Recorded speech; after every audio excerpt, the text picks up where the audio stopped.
Hi, folks. I'm Leanne Little, and I'm owl about stories. I read them, write them, watch them, anything with a story. I absolutely love it.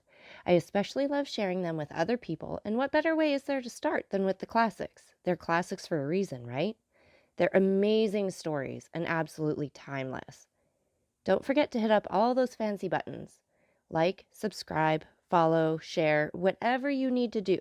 But most importantly, don't be afraid to reach out. I'd love to connect with you, so feel free to leave comments as you'd like, or you can even follow me over on my Buy Me a Coffee page, leannelittle.com, to message directly. So let's continue on with The Count of Monte Cristo by Alexandre Dumas. Chapter 28, The Prison Register. The day after that in which the scene we have just described had taken place on the road between Bellegarde and Beaucaire, a man of about 30 or 32, dressed in a bright blue frock coat, nankeen trousers, and a white waistcoat, having the appearance and accent of an Englishman, presented himself before the mayor of Marseille. "Sir," he said, "I am chief clerk of the house of Thomson and French of Rome. We are, and have been these past 10 years, connected with the house of Morel and Son of Marseille. We have 100,000 francs, or thereabouts, loaned on their securities, and we are a little uneasy at reports that have reached us that the firm is on the brink of ruin. I have come, therefore, express from Rome, to ask you for information." "Sir," replied the mayor, "I know very well that during the last 4 or 5 years misfortune has seemed to pursue Monsieur Morel. He has lost 4 or 5 vessels and suffered by 3 or 4 bankruptcies. But it is not for me, although I am a creditor myself to the amount of 10,000 francs, to give any information as to the state of his finances. Ask of me, as mayor, what is my opinion of Monsieur Morel, and I shall say he is a man honorable to the last degree, and who has, up to this time, fulfilled every engagement with scrupulous punctuality. This is all I can say, sir.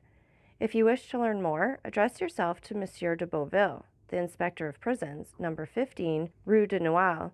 He has, I believe, 200,000 francs in Morel's hands, and if there be any grounds for apprehension, as this is a greater amount than mine, you will most probably find him better informed than myself." The Englishman seemed to appreciate this extreme delicacy, made his bow, and went away, proceeding with a characteristic British stride towards the street mentioned. Monsieur de Beauville was in his private room, and the Englishman, on perceiving him, made a gesture of surprise which seemed to indicate that it was not the first time he had been in his presence. As to Monsieur de Beauville, he was in such a state of despair that it was evident all the faculties of his mind, absorbed in the thought which occupied him at the moment, did not allow either his memory or his imagination to stray to the past. The Englishman, with the coolness of his nation, addressed him in terms nearly similar to those with which he had accosted the mayor of Marseille. "Oh, sir," exclaimed Monsieur de Beauville, "your fears are unfortunately but too well founded, and you see before you a man in despair. I had 200,000 francs placed in the hands of Morel and Son. These 200,000 francs were the dowry of my daughter, who was to be married in a fortnight, and these 200,000 francs were payable, half on the 15th of this month, and the other half on the 15th of next month. I had informed Monsieur Morel of my desire to have these payments punctually, and he has been here within the last half hour to tell me that if his ship, the Pharaon, did not come into port on the 15th, he would be wholly unable to make this payment." "But," said the Englishman, "this looks very much like a suspension of payment." "It looks more like bankruptcy," exclaimed Monsieur de Beauville despairingly. The Englishman appeared to reflect a moment, and then said, "From which it would appear, sir, that this credit inspires you with considerable apprehension. To tell the truth, I consider it lost." "Well, then, I will buy it of you." "You?" "Yes, I." "But at a tremendous discount, of course." "No, for 200,000 francs. Our house," added the Englishman with a laugh, "does not do things in that way." "And you will pay?" "Ready money." The Englishman drew from his pocket a bundle of banknotes, which might have been twice the sum Monsieur de Beauville feared to lose. A ray of joy passed across Monsieur de Beauville's countenance, yet he made an effort at self-control and said, "Sir, I ought to tell you that, in all probability, you will not realize 6% of this sum." "That's no affair of mine," replied the Englishman. That is the affair of the house of Thomson and French, in whose name I act. They have, perhaps, some motive to serve in hastening the ruin of a rival firm. But all I know, sir, is that I am ready to hand you over this sum in exchange for your assignment of the debt. I ask only a brokerage." "Of course, that is perfectly just," cried Monsieur de Beauville. "The commission is usually 1.5. Will you have 2, 3, 5%, or even more? Whatever you say." "Sir," replied the Englishman, laughing, "I am like my house and do not do such things. No, the commission I ask is quite different." "Name it, sir, I beg." "You are the inspector of prisons?" "I have been so these 14 years." "You keep the registers of entries and departures?" "I do." "To these registers there are added notes relative to the prisoners." "There are special reports on every prisoner." "Well, sir, I was educated at Rome by a poor devil of an abbé who disappeared suddenly. I have since learned that he was confined in the Chateau d'If, and I should like to learn some particulars of his death." "What was his name?" "The Abbé Faria." "Oh, I recollect him perfectly," cried Monsieur de Beauville. "He was crazy." "So they said." "Oh, he was, decidedly." "Very possibly. But what sort of madness was it?" "He pretended to know of an immense treasure, and offered vast sums to the government if they would liberate him." "Poor devil! And he is dead?" "Yes, sir. 5 or 6 months ago, last February." "You have a good memory, sir, to recollect dates so well." "I recollect this because the poor devil's death was accompanied by a singular incident." "May I ask what that was?" said the Englishman with an expression of curiosity, which a close observer would have been astonished at discovering in his phlegmatic accountants. "Oh dear, yes, sir. The abbé's dungeon was 40 or 50 feet distant from that of one of Bonaparte's emissaries, one of those who had contributed the most to the return of the usurper in 1815, a very resolute and very dangerous man." "Indeed," said the Englishman. "Yes," replied Monsieur de Beauville. "I myself had occasion to see this man in 1816 or 1817, and we could only go into his dungeon with a file of soldiers. That man made a deep impression on me. I shall never forget his countenance." The Englishman smiled imperceptibly. "And you say, sir," he interposed, "that the 2 dungeons were separated by a distance of 50 feet, but it appears that this Edmond Dantes, this dangerous man's name was Edmond Dantes. It appears, sir, that this Edmond Dantes had procured tools, or made them, for they found a tunnel through which the prisoners held communication with one another." "This tunnel was dug, no doubt, with an intention of escape?" "No doubt. But unfortunately for the prisoners, the Abbé Faria had an attack of catalepsy and died." "That must have cut short the projects of escape." "For the dead man, yes," replied Monsieur de Beauville, "but not for the survivor. On the contrary, this Dantes saw a means of accelerating his escape. He, no doubt, thought that prisoners who died in the Chateau d'If were interred in an ordinary burial ground, and he conveyed the dead man into his own cell, took his place in the sack in which they had sewed up the corpse, and awaited the moment of interment." "It was a bold step, and one that showed some courage," remarked the Englishman. "As I have already told you, sir, he was a very dangerous man, and fortunately, by his own act disembarrassed the government of the fears it had on his account." "How is that?" "How?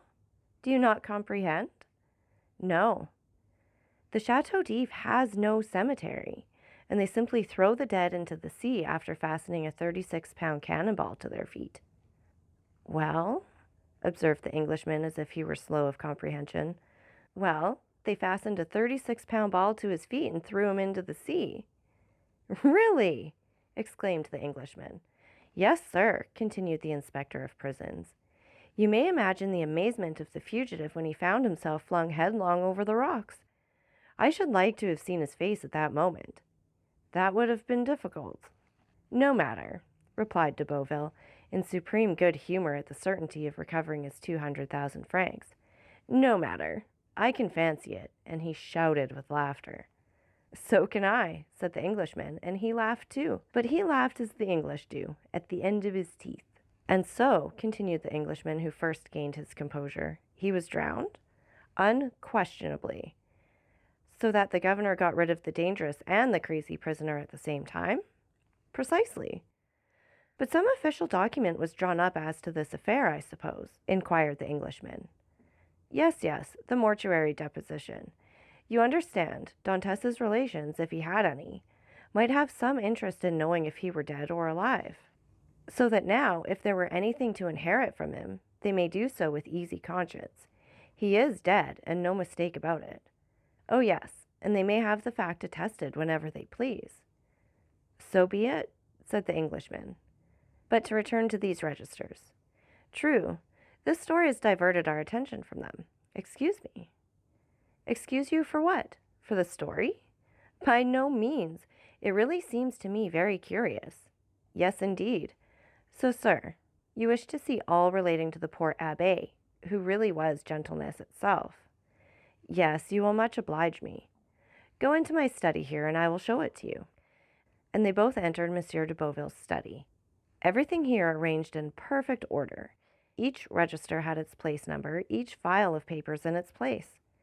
The inspector begged the Englishman to seat himself in an armchair, and placed before him the register and documents relative to the Chateau d'If, giving him all the time he desired for the examination, while Monsieur de Beauville seated himself in a corner and began to read his newspaper.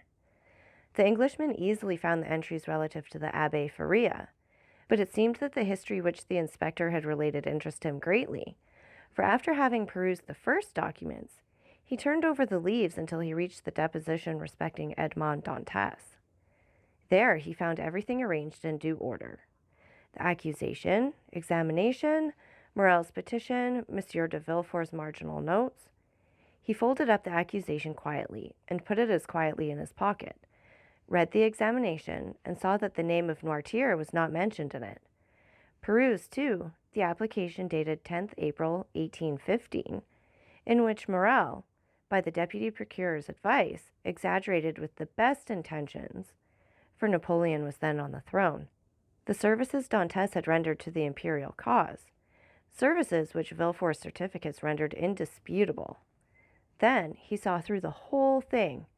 This petition to Napoleon, kept back by Villefort, had become, under the Second Restoration, a terrible weapon against him in the hands of the king's attorney.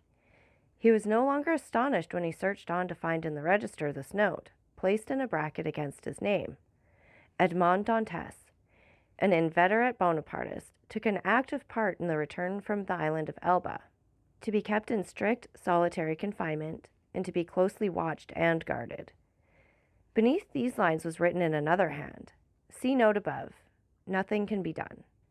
He compared the writing in the bracket with the writing of the certificate placed beneath Morel's petition, and discovered that the note in the bracket was the same as the writing in the certificate. That is to say, it was Villefort's handwriting. As to the note which accompanied this, the Englishman understood that it might have been added by some inspector who had taken a momentary interest in Dantès' situation, but who had, from the remarks we have quoted, found it impossible to give any effect to the interest he had felt. As we have said, the inspector, from discretion, and that he might not disturb the Abbé Faria's pupil in his researches, had seated himself in a corner and was reading Le Drapeau Blanc. He did not see the Englishman fold up and place in his pocket the accusation written by Danglars under the arbor of La Reserve, and which had the postmark Marseille, 27th February, delivery 6:00 p.m. But it must be said that if he had seen it, he attached so little importance to this scrap of paper, and so much importance to his 200,000 francs, that he would not have opposed whatever the Englishman might do, however irregular it might be. "Thanks," said the latter, closing the register with a slam. "I have all I want. Now it is for me to perform my promise. Give me a simple assignment of your debt. Acknowledge therein the receipt of the cash, and I will hand you over the money." He rose, gave a seat to Monsieur de Beauville, who took it without ceremony, and quickly drew up the required assignment, while the Englishman counted out the bank notes on the other side of the desk. So that's it for this chapter. And again, take a minute to like, subscribe, and share. And don't forget that I love hearing from all of you. So please leave any comments you'd like, or you can follow me over on my Buy Me a Coffee page, leannelittle.com. That's LIANELITTLE.com. And thank you so much for listening. Remember, it's Owl about the story. Have a great day.